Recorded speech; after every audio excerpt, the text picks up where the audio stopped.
Do you want to know how to prevent your kid from being bullied? Well, I'm Nicholeen Peck. I'm a parenting and relationships expert, and that is what we are talking about in this video today.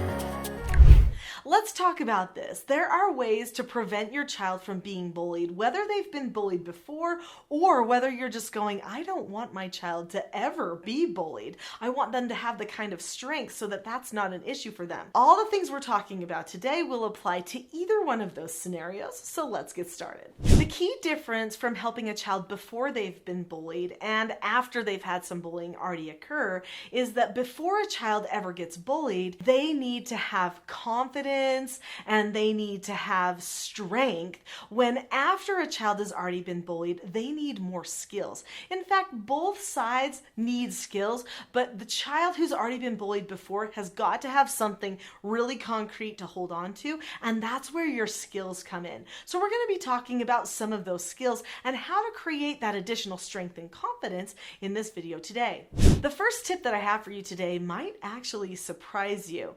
One of the ways that you teach your child to become strong and to increase their confidence is actually by improving the home environment. So if your home is a really bonded, connected place, if they talk openly with you about things, they have a good connection with you, and your relationship is in a really good place, then chances are they will actually have increased confidence, or at least more confidence than the run-of-the-mill child who maybe doesn't spend as much time talking to their parents. When they are in the habit of conversing with you about day-to-day things and having open conversations with you, then the prefrontal cortex of their brain develops more and they're able to solve their problems.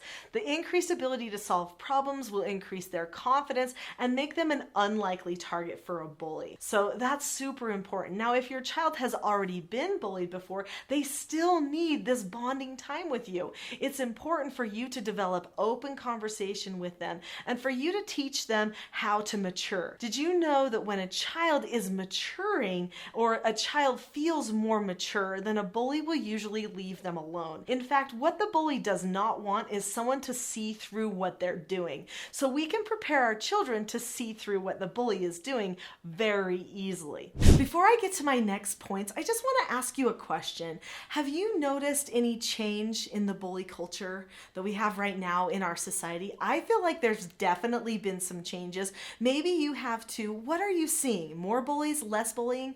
Why are people bullying too? That would be really interesting. And in your comments, don't bully each other, okay? This bond that we're creating in our relationship with our children actually has the potential to bring them to truth. So here's the thing. When a child is being bullied, or I know some of the people watching this video might be thinking, I just don't want my child to ever be bullied. What we need to remember is that the words that are being shared by a bully, or maybe even some of the actions, are all manipulative, which means that they're lies. So in order to make it so that your child does not fall victim to these manipulations or lies that a bully might use, then we need to make sure that our children understand the difference between truth and lie. In fact, now we're hitting a spiritual zone. So when you want your child to not be bullied, you need to make sure that you are infusing them with truth and light and love. That's why that bond that you have with your child is so vital, because it's that relationship that is going to teach them what is really true, what feels like real love and real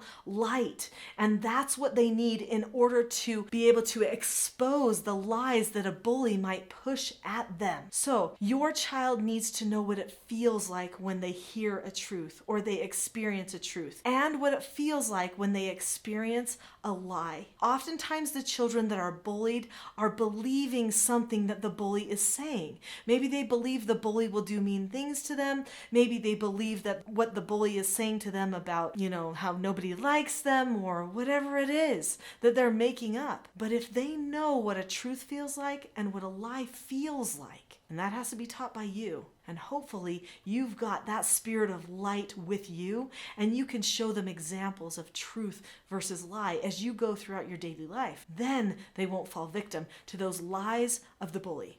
In my Teaching Self-Government Parenting course that I'm most known for, I teach a problem-solving skill that is called SODAS, and it doesn't mean a drink. It's an acronym that stands for Situation, Options, Disadvantages, Advantages, Solutions. When I was doing treatment foster care for troubled teens, this was a problem-solving skill that I learned and utilized extensively to help these teens not bully and not be bullied. So what I would do with my children is I would sit down with them and a piece of paper. Now I have these special journals that have the worksheets for the SODAS exercises in them, but you could make your own if you wanted to.